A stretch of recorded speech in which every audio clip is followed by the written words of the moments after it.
I ordered DNA tests. I told nobody. Not my wife. Not my kids. Nobody. Part of me felt ridiculous. I was risking my marriage over a joke from an old woman. But another part of me needed to know. We were all sitting around the table. Everyone was laughing about old family stories when my mother pointed at Mark and said, "Arthur, how do you know he's really yours?" The whole table laughed. But Ellen didn't laugh. Not really. For a split second, her eyes dropped to her plate. Then she smiled. Most people would have missed it. I didn't. And for some reason, I couldn't stop thinking about it. That night, I barely slept. The next morning, I ordered DNA tests.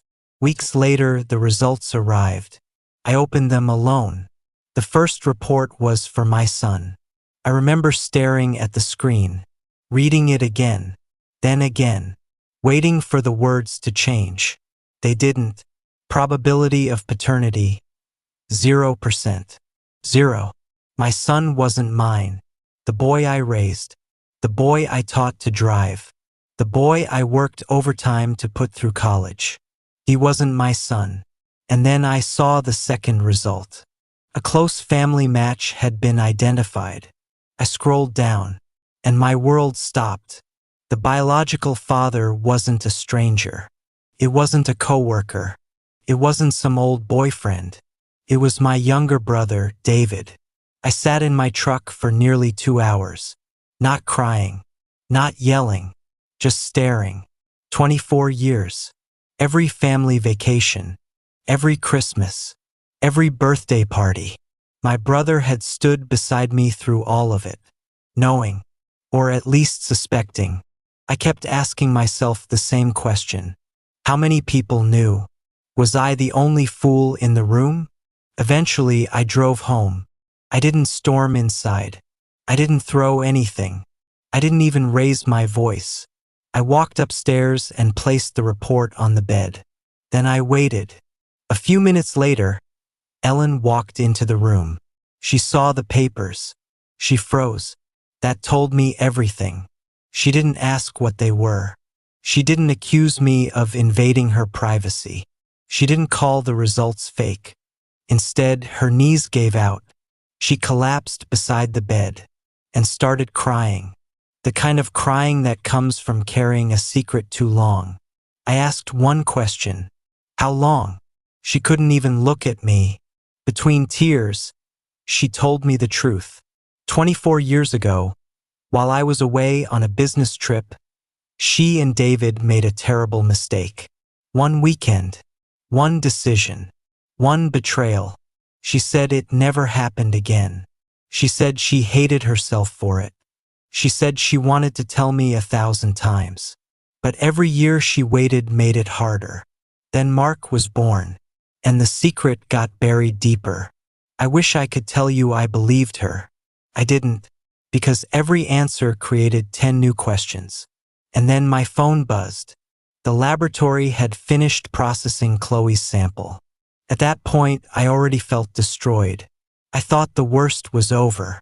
I was wrong. The real story started when I opened my daughter's results.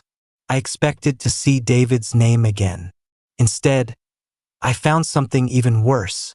Chloe wasn't my biological daughter either, but she wasn't David's. The report identified a completely different man, a name I had never seen before, total stranger. My hands started shaking. One child belonged to my brother. The other belonged to someone I had never heard of. Slowly, I turned the phone toward Ellen. The moment she saw the name, the blood drained from her face. She stared at it, then looked at me, terrified, completely terrified, and she whispered, "Arthur, I swear to God, I have never seen that name before in my life."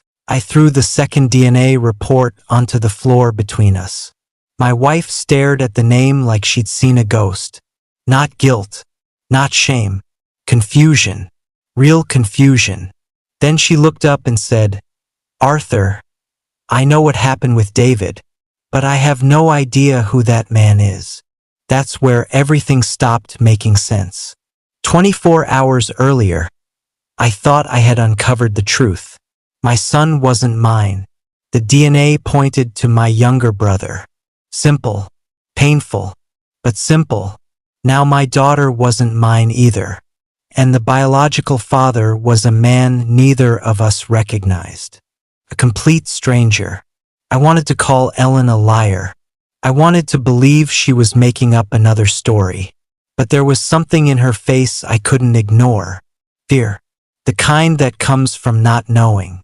Not from getting caught. I packed a bag and left. I couldn't stay in that house another minute. The real story started when I drove to my brother David's place. If anyone knew the truth, it was him. But the second I pulled into his driveway, something felt wrong. The lights were off. His car was running. The front door was unlocked. I walked inside and found David stuffing clothes into a suitcase. The moment he saw me, he froze. Then he looked at the DNA report in my hand. And I knew. He already knew why I was there. I threw the papers onto the table. No yelling. No threats. Just one question. How long? David looked down. Then he admitted it. The affair happened. He never denied that. He admitted there was always a chance Mark was his son. But when I showed him Chloe's report, his expression changed. He grabbed the paper. Read it twice. Then a third time. The color drained from his face. I've never seen that name before. For the first time since this nightmare began, I believed someone. Because David looked just as shocked as I was. Then he told me something I'd never heard before. 24 years ago, after the affair, Ellen came to him terrified. She thought she was pregnant, but she didn't know whose child she was carrying. Mine or his. Neither of them ever knew. David said he spent years convincing himself the children were probably mine. Years trying to move on. Years hoping the truth would stay buried. Then he walked into another room and returned holding an old envelope. Yellowed with age. Sealed. Untouched. I should have destroyed this years ago, he said. My stomach tightened. The letter had been hidden for 24 years. And Ellen had begged him never to show it to anyone, especially me. I opened it. The paper was old. The ink was fading, but the words were clear. David had written it shortly after the affair, back when everything was still fresh, before the children were born, before the lies took over. I started reading, line after line, and suddenly the story I thought I understood started falling apart. David wasn't writing like a man claiming a child. He was writing like a man terrified of uncertainty, terrified of what might happen if the truth ever came out. Then I reached one sentence that made my hands start shaking. I read it once, then again, because I couldn't believe what I was seeing. Arthur can never know the truth, because the child might actually be his. I just stared at the words. For 24 years, everyone assumed. Everyone guessed. Everyone feared. But nobody actually knew. Not Ellen. Not David. Not even me. And suddenly the entire foundation of my anger shifted.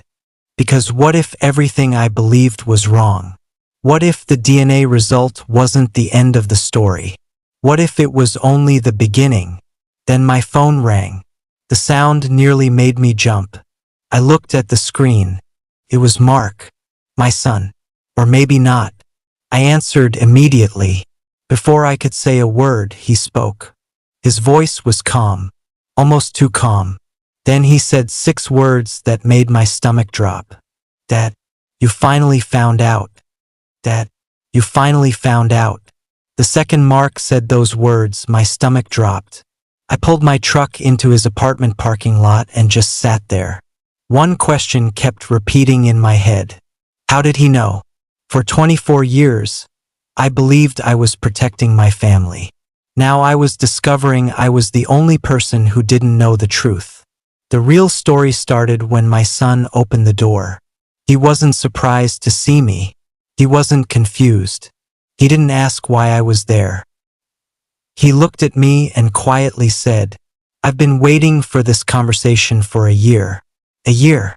Those words hit harder than any DNA report. I walked inside. Neither of us sat down right away. Neither of us knew where to begin. Finally, Mark spoke. 1 year earlier, he participated in a medical research program. Part of the process included DNA testing. A few weeks later, he received results he couldn't understand. The report suggested that David might be his biological father. Not me, his uncle. At first he thought it had to be a mistake. So he did what anyone would do. He went to his mother. And that's when everything changed. Ellen broke down and confessed. The affair, the uncertainty, the possibility that David might actually be his father. Mark said he felt like the ground disappeared beneath him. One day he knew who he was. The next day, nothing made sense anymore. I listened in silence, because every sentence felt like another betrayal. My wife knew. My brother knew. My son knew. For an entire year. Every family dinner. Every birthday. Every holiday. I was the only one sitting at the table living inside a lie. Eventually I couldn't take it anymore. I exploded. I asked the question that had been burning inside me. If you knew, why didn't you tell me? Mark looked down. For a moment I thought he was ashamed. I was wrong. He was scared. The kind of scared that doesn't go away. The kind that follows you every day. Then he looked up. His eyes were full of tears. Dad, I wasn't afraid of the truth. I was afraid of losing you. The room went silent. Mark told me something I wasn't prepared to hear. He wasn't worried about David. He wasn't worried about Ellen. He wasn't worried about what the DNA said. He was worried about me. The man who taught him how to ride a bike. The man who worked overtime to pay for college. The man who stayed awake beside his hospital bed when he got sick. The man he called Dad his entire life. For 12 months, he carried that secret alone. Not because he wanted to lie, because he didn't know how to tell me without risking everything. Then he said something I'll never forget. I could survive finding out David was my biological father. But I couldn't survive losing you. I didn't know what to say. For the first time since this nightmare began, my anger disappeared. Not completely, but enough for me to see the scared little boy hiding behind the grown man. Then Mark walked to his desk, opened a drawer, and pulled out another envelope. My heart sank. Another secret. Another hidden truth. He handed it to me. Inside were letters. Dozens of them. Letters exchanged between Ellen and David shortly after the affair. Letters neither of them ever intended anyone else to read. I started going through them. Slowly. Carefully. And something unexpected happened. The story I'd been telling myself started falling apart. This wasn't some long-term relationship. It wasn't a secret love affair. It wasn't years of deception between two people secretly in love. It was one terrible mistake, followed by years of fear, years of regret, years of hoping the truth would never come out. Then I found the part that changed everything. Neither Ellen nor David had ever known for certain who Mark's biological father was. Not once. Not ever. For 24 years they lived with uncertainty. 24 years wondering. 24 years afraid. And suddenly I realized something. They weren't the only ones trapped by the secret. Mark had become its newest victim. The room felt smaller. Then Mark looked at me. Not as a grown man. Not as a stranger. As my son. And he asked the question neither of us could avoid. After everything you've learned, am I still your son? I looked at him. The boy I raised. The young man I loved. The child whose future I built with my own hands. And for the first time since opening that DNA report, I didn't know the answer. So I'll ask you, what makes someone a father?